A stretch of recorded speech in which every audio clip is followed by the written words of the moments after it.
thank you to the organizers for the invitation, and thank you to all of you for coming today. I wanted to talk a little bit about how my specialization, game theory, the sort of formal apparatus that I know best, might have something interesting to say in philosophy of science broadly, but also in questions of experimentation. And so today the talk is mostly aimed at being a kind of a collection of proof of concept problems. So I want to present a collection of problems, show how they might be interesting and difficult to solve, but without necessarily giving any sense for whether these problems are common or regular or anything like that, because that's something that I think is very difficult to answer and I don't intend to look at. I want to begin, though, by creating a kind of contrast between the way that I and a number of other people approach problems in philosophy of science and experimentation that's a little bit different than the traditional picture. So the traditional picture I call sort of passive individualism. So there are kind of two features of this that I want to think about relaxing and think about the philosophical consequences of relaxing. The first feature is the individualistic feature, that you sort of think about scientific experimentation or scientific practice more generally as involving a kind of single individual. And of course, we all know, and we're not stupid, we all know that there's more than one person doing science. But when we approach scientific problems and we think about how to model scientific decision making, we oftentimes do it from the perspective of a single individual. So, just to pick on a particular example, the traditional Bayesian way of understanding philosophy of science thinks about what beliefs an individual ought to hold, how that individual should change their beliefs in light of evidence, and that's it. That's the end of the story. There's only one person. Of course, there might be more people, but the model only has one person. And so, as a result, the model is limited, because it won't pick out or notice problems that might arise only in contexts where you have two or more people. That's the individualism part. The passive part is, I think this is a part that maybe this audience doesn't necessarily subscribe to, but a lot of these very same models treat evidence as arriving, without necessarily being subject to the decision-making of the scientist. So the idea is, again, the standard Bayesian picture, there's that term, the evidence, and it arrives. But we don't necessarily think about how it arrives, or how the scientist's beliefs might influence what evidence arrives. Now, in the experimentation literature, I think people in this room are probably sensitive to this idea that, of course, scientists aren't just passive observers of evidence, but rather are active in the decision of what evidence is going to arrive, because they design their experiments, they choose experiments to perform. So this first thing is probably certainly preaching to the choir here, but scientists have to choose a number of different things that determine what kind of evidence arrives. And this isn't even a complete list, just they have to choose what topic to work on. Even once they've chosen a topic, they have to choose an individual problem. Even given an individual problem or question, they have to choose an experimental design. And once they've performed the experiment, they have to choose statistical tests, or how to analyze their data, or how to interpret their data. It doesn't have to be statistical. It could be qualitative methods. But in any case, all of these things are active choices by the scientist that shape what evidence then arrives, both for them and for others. The second thing is that it's not individual, because the benefits from, or the appropriateness of those various choices that a scientist might make depend on, of course, the world, right? Whether an experiment is a good or a bad experiment depends on whether or not the world is cooperating. But it's also social things are relevant. How relevant is the problem to other people, to some social problem, to other scientific theories? How informative was the design? So was the experimental design created in a way that was likely to generate informative evidence? And then this last thing is what I'm going to focus on primarily today. Whether or not a choice to perform an experiment is good or bad depends, in part, on what experiments others perform. So an experiment doesn't just live on its own, so to speak, but lives in an ecology of other experiments. And whether or not it was a good experiment depends on whether complementary experiments or duplicative experiments were performed by other people, whether or not it was done in a way that doesn't just isn't just convincing to the experimenter, but is also convincing to other people, whether or not it facilitates or encourages further research by others, or whether or not it's sort of a dead end. All of these are things that matter to the scientists. And so whether or not we say that an individual experiment was good might, in some respects, depend on the experiments of others. And that's what I'm going to explore today. I'm going to look at 3 examples that are sort of proof of concept of how it can be that what experiment I perform depends in some interesting and complicated way on the experiments that I expect others to perform. The central thesis, the thing that I'd like to convince you of by the end of this talk, is that the problem that experimental choice as a kind of phenomena is beset by the same problems as all other social interactions. So we're familiar with, in economics and sociology, social psychology, situations where sort of groups of people end up doing bad things as a group. A subset of these are called social dilemmas. And what I want to suggest is that experimental choice, at least plausibly, might be subject to these same kind of problems that economic interactions, social interactions might have. Social dilemmas in particular are a class of problems that are familiar to all of us, but maybe not by that name. It also goes by names like prisoner's dilemma, tragedy of the commons, public goods problem.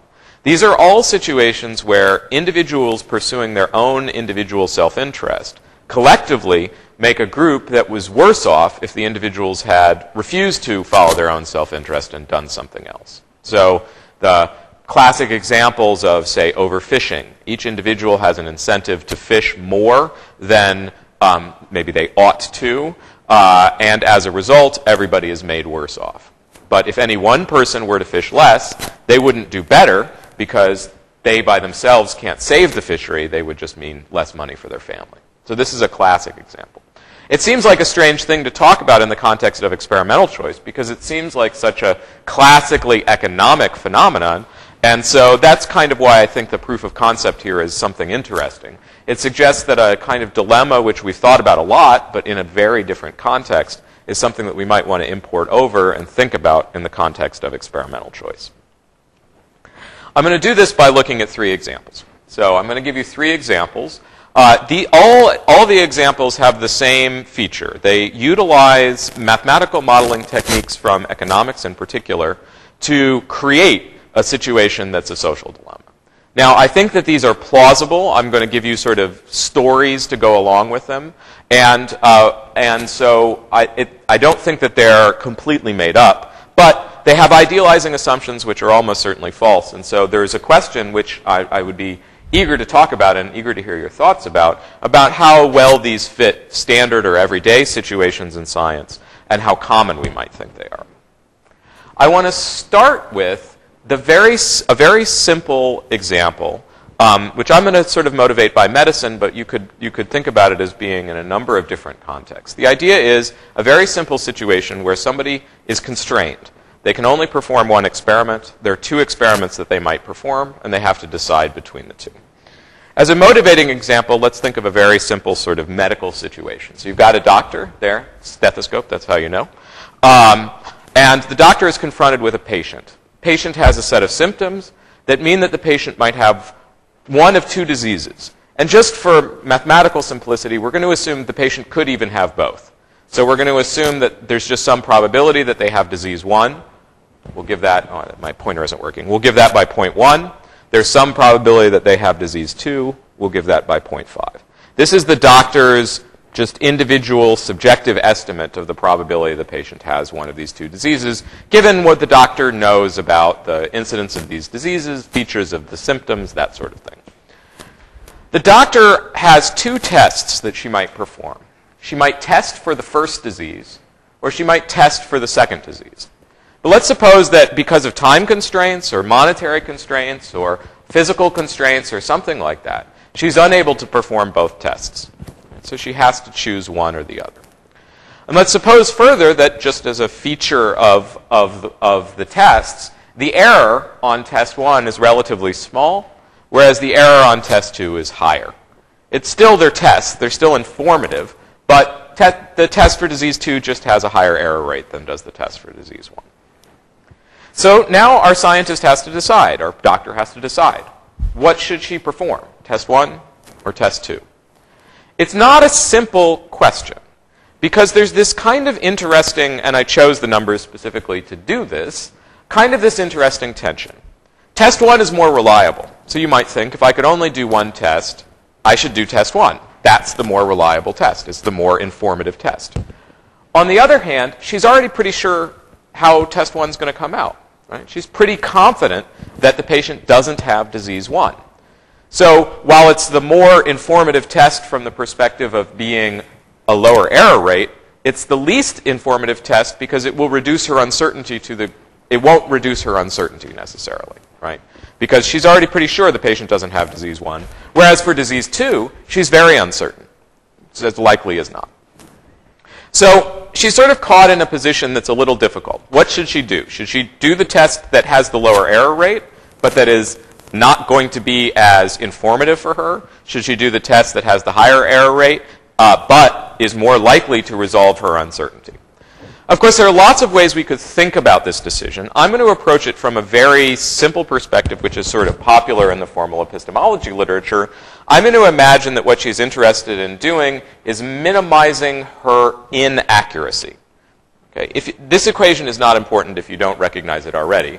This is just a representation of one way, called the Breyer score, of measuring the inaccuracy of a set of beliefs.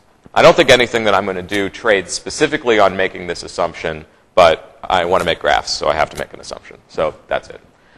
If you don't understand what this means, it doesn't really matter that much. All we're trying to do is measure how the doctor is trying to evaluate how far will my beliefs be from the truth after I perform the experiment. And she says, if I perform the experiment for disease 1, how far do I think my beliefs are going to be after I perform that experiment?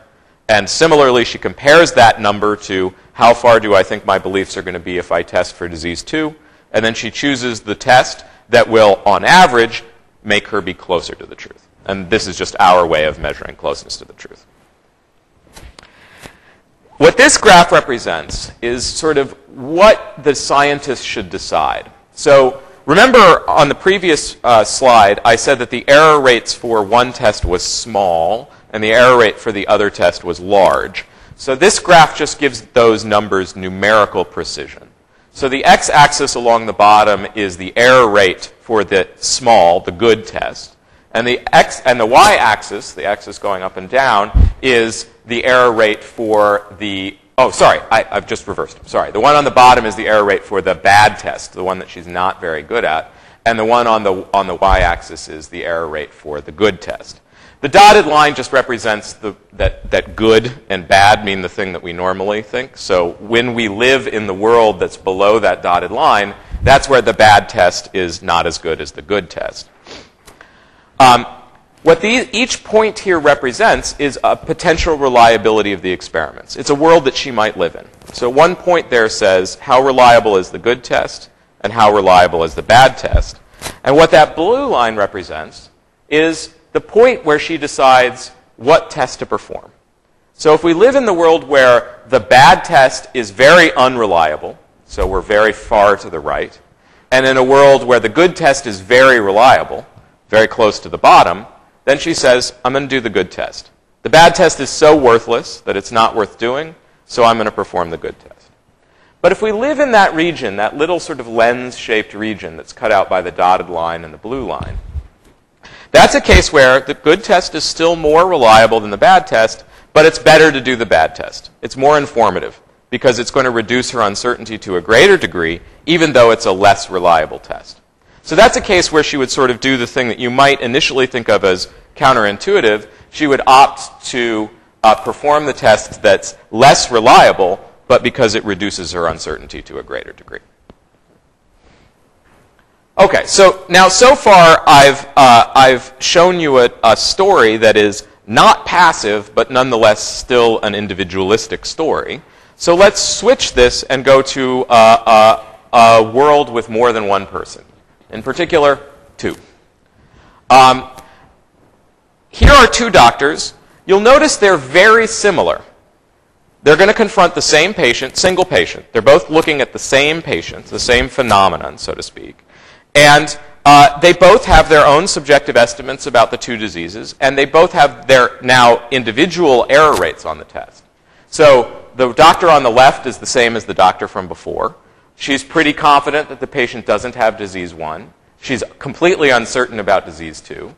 She's very good at testing for disease 1, and she's not so good at testing for disease 2. Dr. B, here on the right, is exactly opposite in all respects. Dr. B says, I'm completely uncertain about whether the patient has disease 1. I'm pretty confident that the patient doesn't have disease 2. Dr. B, unlike Dr. A, is not very good at testing for disease 1, but is much better at testing for disease 2. So Dr. B is the inverse, the opposite of Dr. A in all respects. Her confidences are reversed, and her abilities are reversed. All right, so now they both face this same sort of conflict. Dr. A is really good at figuring out test 1, but is already pretty certain about how that test is going to come out. Dr. B is really good at testing for disease 2, but is already pretty confident about how that test is going to come out. So they both face this same kind of pull in both directions. Dr. A would like to sort of reduce her uncertainty, and so might like to test for disease 2. And Dr. B would like to reduce her uncertainty, and so would like to perhaps test for disease 3. How are they going to make that decision? We'll assume the same thing as before. They're both trying to minimize their own individual inaccuracies. So they're both saying, I want to do the test that makes me most reliable. But we're going to assume that they share the results of their test. So Dr. A gets to see the result of Dr. B's experiment. And Dr. B gets to see the result of Dr. A's experiment. So as a result, their accuracy depends on one another. Right? Dr. A gets to see what Dr. B does, but doesn't get to tell Dr. B what to do. Dr. B gets to see what Dr. A does, but doesn't get to tell Dr. A what to do. So as a result, we have a situation where their interests overlap with one another. Each doctor has an interest not just in the experiment that they perform, but also in the experiment that the other doctor performs. This constructs a situation which is sort of an interesting and complicated situation. So this is, for those of you that have seen games before, this is a kind of a sketch of a game matrix. The idea here is each doctor has two choices. Do I test for disease 1? Do I test for disease 2? Dr. A gets to choose the row. She can decide whether to test for disease 1 or disease 2 on her own. Dr. B gets to choose the column. He can test for disease 1 or disease 2. I've reversed them here so that the upper left is the situation where they both perform the test that they're best at. Right? So remember, Dr. A was really good at testing for disease 1, and Dr. B was really good at testing for disease 2. So if Dr. A tests for disease 1 and Dr. B tests for disease 2, they end up with the most reliable estimate they could possibly have. Because Dr. A tests for the thing that she's good at testing for, Dr. B tests for the thing that he's good at testing for. They share their evidence, and as a result, they have a very reliable estimate of the probability of disease. On the other hand, in the bottom right, that's a situation where they're both performing the tests that they're worse at. Right? Dr. A, who's subject to lots of error when she tests for disease 2, is testing for disease 2. And Dr. B, who's subject to lots of error when he tests for disease 1, is testing for disease 1. And that's a situation where we end up with the least reliable estimates. Both doctors are testing for the thing they're bad at testing for. Now, you might think, well, it's obvious, right? The doctors should be in the upper left rather than the lower right. That's better. But from a game theoretic perspective, we can't answer that. Because we have to ask, well, what would it be like if we were in one of those two boxes that have question marks in it? Suppose that Dr. A knew that Dr. B was going to do the most reliable test that Dr. B could do. Would Dr. A still want to do test 1, or would she want to do test 2? And if we do a little bit of mathematics, we can actually show that this situation is very, very complicated. I'm going to skip this first slide. Oh, no. Well, that's unhelpful. What happened there? Oh, something strange happened. Give me 1 second. I will pull up something more informative. So the situation that arises is a very complicated one and depends critically on the reliability of the two different tests. So you remember before I put on a graph that showed what a doctor working all by herself should do. That's the wrong one. Let's see. Is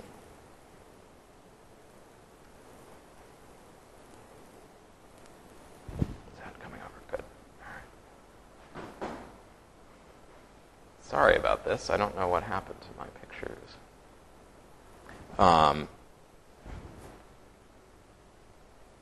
Let's see. Full screen. This will be good enough, I think. Let me find. There we go. So that's the picture that I was trying to show.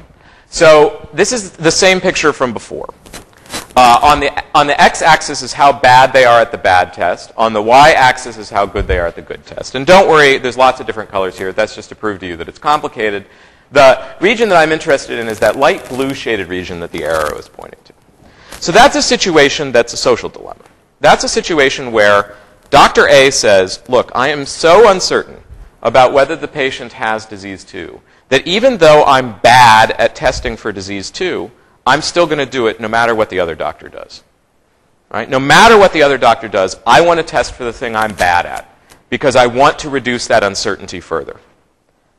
Right? So she just says, look, I'm sorry. I know that I could help you out, Dr. B, by testing for the thing that you're uncertain about, but I'm interested in maintaining my accuracy. And my accuracy tells me that the best thing for me to do is do the test I'm bad at. And Dr. B is in a symmetric situation. So Dr. B says the same thing to Dr. A. I know that you'd like me to do the test I'm good at. I know that that would be really useful for your situation. But I'm worried about my own inaccuracy. I've got to reduce my own inaccuracy. And so as a result, I'm going to do the test that I'm bad at. So then we end up in a situation that's just like the prisoner's dilemma. Each individual pursuing their own self-interest ends up in a position where they're worse off than through their own choices, right? So we end up in that bottom right corner because each individual says, look, I got to do the thing I'm worse at. And they do it because of their own individual incentives. Okay. So the first thing is that individually rational actors will perform their worst test regardless of the action of the other. So both scientists will end up with a worse estimate of the disease of the patient than if they had ignored their individual interests. So this is the kind of classic situation of a social dilemma. This is a situation where two individuals pursuing their own self-interest make both of them worse off than if they had ignored their own self-interest and just, done the good thing. Without some way of changing the game, without some way of altering the incentives faced by the individual scientists, we're guaranteed to end up in a situation that economists call market failure, where individual choices lead to a collectively bad outcome. The market fails. So this is a situation where individual scientists choosing experiments on their own will lead to a kind of scientific market failure. That is, in the end, the collection of experiments that are performed by our little toy scientific community will be the least informative collection of experiments that you could imagine. But each scientist is sort of pushed toward that by their own incentives. Here, not financial incentives, right? Nor, we're not talking about financial or credit or anything, by their own interest in being as reliable as possible. Right? So it's not even as if our scientists are being motivated by some nefarious interest. It just turns out that because of the structure of the situation, their interests in their own reliability push them to this direction. Now, I threw a lot of math at you, and I made lots of assumptions. What's critical about which of my assumptions are critical? Right? And these are the two that are critical. It needs to be the case that the two different scientists have different abilities. Right? So it's absolutely critical that one of them is good at testing for disease 1 and one of them is good at testing for disease 2. If that wasn't the case, then this wouldn't work. Right? Second, it has to be the case that the two different scientists disagree before performing the experiment about the relative probabilities of the two different diseases. They have to have different priors in the Bayesian sense. Right? That's also critical. So if you believed that we were in a world where all scientists had equal abilities, or you believed we were in a world where all scientists do, or at least should, have the same priors, then these situations wouldn't arise. Okay? But I don't think we live in such a world. I disagree with those people in the peer disagreement literature that say that we should all have the same priors. And so I think that these are plausible assumptions. But these are the critical ones. Right? There are lots of other assumptions that are built into that example. I don't think that those are critical. These are the ones that really matter. Okay, let me move on to my second example. So we're completely changing the picture, and we're thinking about a different situation now. So that first example was just, I'm simply choosing an experiment. I've got two experiments, and that's it. I'm choosing what to do. Now we're going to move to a situation where there's a kind of safe experiment, or a kind of safe experimental methodology, and a kind of risky experimental methodology. What do I mean by safe and risky in this context? Well, there's an experimental methodology which is sort of, you have a pretty good estimate of how reliable it is, and there's another one which you think is probably not that good, but nobody's really tried it out that much. So there are lots of situations that scientists confront this where there's a new experimental technique, a new paradigm or a new method, a new treatment plan for a disease or something like that, where the scientist is in a position where she doesn't really know how effective a particular style of experiment or style of research is going to be. And she has to choose, do I try out the new thing, which is risky, of course, or do I stick with the old thing, which I know works, but maybe not perfectly? All right. The idea here is captured by a kind of formal mathematical model called a Bandit Problem. I won't go into the details too much of it, but just to give you a simple illustration. Here we've got a scientist, you can tell from the glasses, and she's confronted with two mechanisms that she can use to generate truths. All right, so she's got the red method and the blue method. This could be anything. This could be treatment regimes in medicine. This could be experimental methods or apparatus. It could be something even broad like paradigms. Perhaps she's trying to decide whether or not to use classical rational choice models or agent-based modeling to approach some problem. Something like that. She doesn't know antecedently which is the better method. Right? She's got maybe some beliefs about it, but she doesn't have a lot of experience with the two methods. So she has to decide which one to try. So maybe she tries the one on the right, and it generates some number of truths or some valuable information. Right? We're just modeling this as some number where higher numbers are better. Right? So maybe she generates a really interesting truth, a truth that's worth 6 truth points. So, okay, that looks pretty good, right? The red method's pretty good, but she has no idea how good the blue method is. She's never tried it out. So she might experiment with that one and say, well, let's try out the blue method. So she tries that out, she applies it to a problem and discovers that it generates something that's worth 7. So it appears to be a little bit better. So maybe she'll stick with it and try again. This time, not so good. Right? So the second time she tried it out, it didn't go so well. She didn't really learn anything. The method kind of blew up in her face. And so now she thinks, well, I don't know. It looks like the blue method on average gives me 3.5.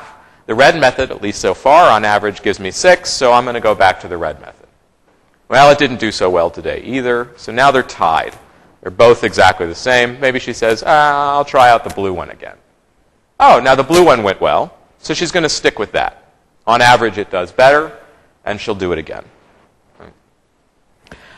We're going to think about scientists as choosing in this kind of situation using something called an epsilon greedy strategy. Now, what does that mean? Well, all that means is that we're going to assume that what a scientist does is, on average, chooses a method which appears to have been better with probability 1 minus epsilon, where epsilon is some very small number. But she recognizes that she might be wrong in her current estimates. She's a scientist after all, and so she says, every once in a while, with probability epsilon, I'm going to try out a method that I don't think is a very effective method, but I just want to see, how's that one going to do? Right? And that's the epsilon. If we fix some parameters behind the scenes, we can calculate what's the optimal epsilon. What's the optimal rate for her to try out the method that seems inferior. And here's just a graph of one such thing. So in this particular choice of settings of parameters, you can see if the epsilon that she chooses, the rate of exploration is too low, that's all the way over here on the left, then she does very poorly. Why is that? Well, it's because she ends up trapped sometimes in a method that she thinks is good, but isn't. Right? She tries out the red method once, it doesn't work for her, so she goes to the blue method and just never stops, just uses the blue method for forever. Turns out the red method was really good and she just got unlucky, but she never discovers that because she never explores. So that's what's bad about being on the far left.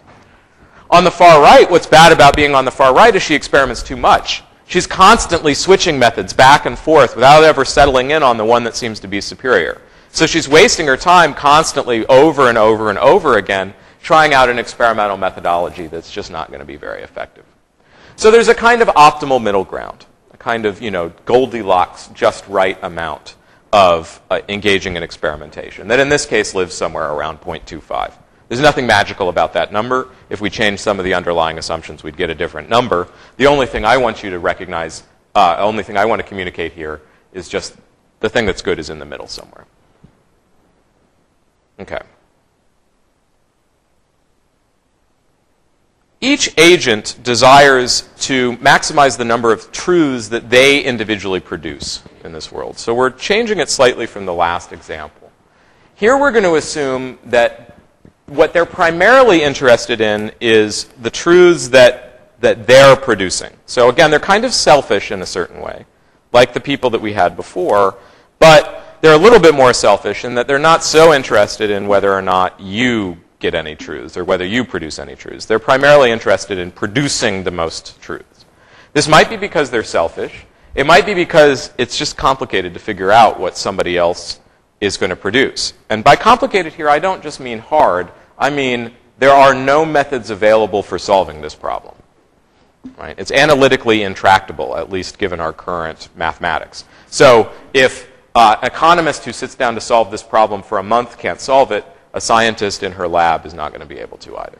Right? So it's also, I think there's some justification for assuming this. Okay.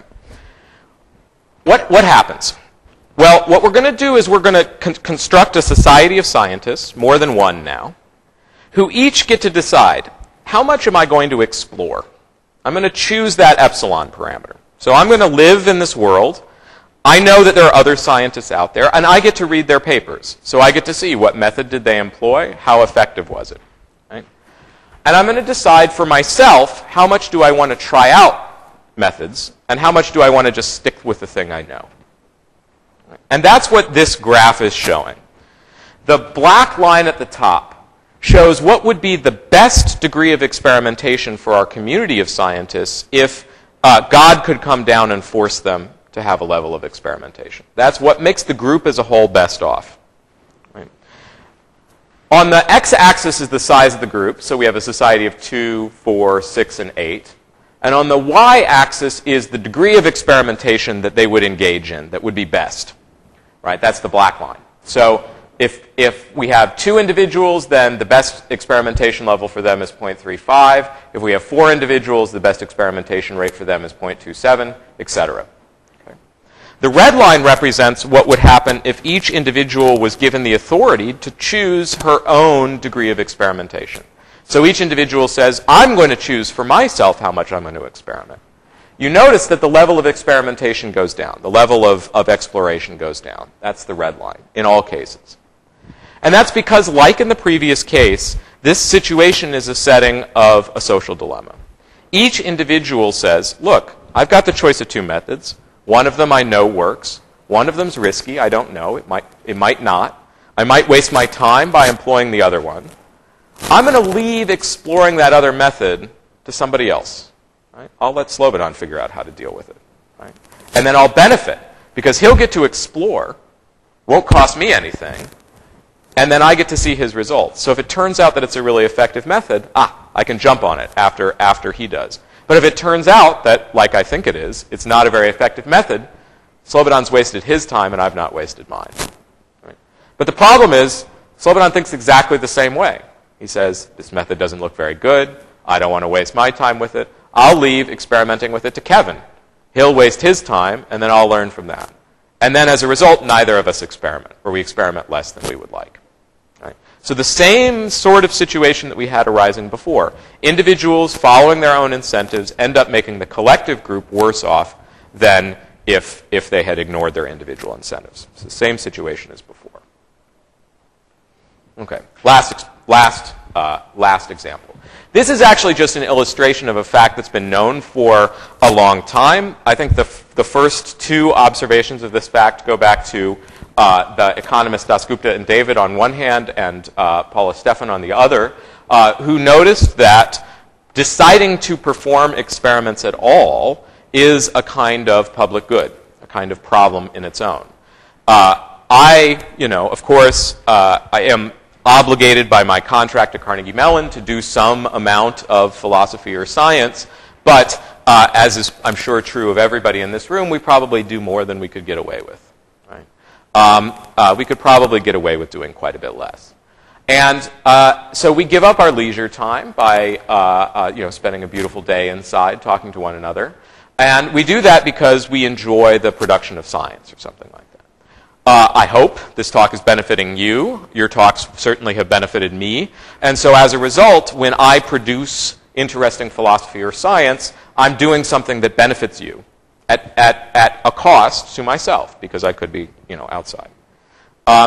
So we can model this sort of situation with a very simple economic model. Again, there's not a lot. If you want to look at the mathematics, that's fine, but there's nothing too significant here. The idea is we start with an individual scientist who has to choose how much science to produce, and the rest of his time he gets to spend on leisure, doing activities that he likes doing.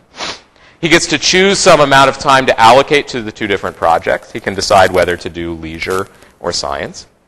And we'll assume that both of those feature what's called decreasing marginal gains. The idea is the more time he dedicates to science, he produces more science, but he sort of gets worse and worse. He gets tired, he gets sloppy, he makes mistakes. Maybe the easy problems have all been solved, and now he has to work on the hard ones, something like that. Leisure has the same feature, right? Leisure is great when you don't have a lot of it, but when you have a life of leisure, it gets dull. And so the more and more time you allocate to leisure, the less and less pleasure you get out of it. Our individual scientist has to decide how much time to allocate to science. This is a simple economics problem that you would get in intro economics class. You would choose, say, that point there. That turns out to be the maximum of that equation. It's not important to know how that works. When we move from a society of one scientist to a society of two scientists, we assume that the scientists benefit from the contributions of one another. So now one scientist is choosing X amount of time to produce in science, and the other scientist is choosing Y amount of time to produce in science. And here's the idea. When I discover truths, it benefits you. When you discover truths, it benefits me. But when I sit out on the beach under an umbrella, that doesn't benefit you.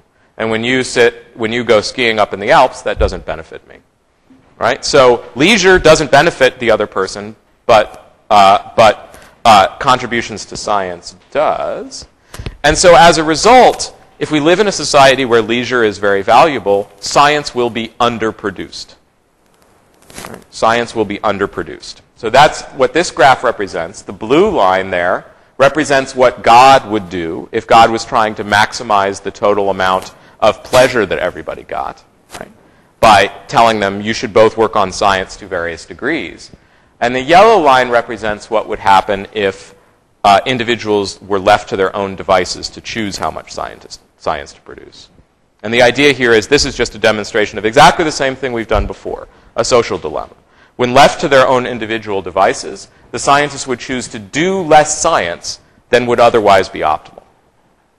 Right? And the reason is because leisure is valuable. Right? I'd rather go sit on the beach, so I won't do science. You'd rather go ski in the Alps, so you don't do science.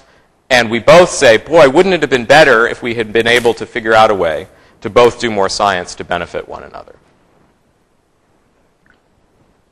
Okay.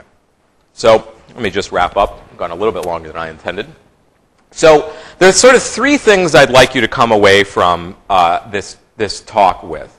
In addition to the sort of individual nitty-gritty, which maybe you did or did not care about, I'd like you to think about I'd like, hopefully, you to agree with me that game theory and understanding the way that social interaction works is a critical tool in the social epistemology of experimentation.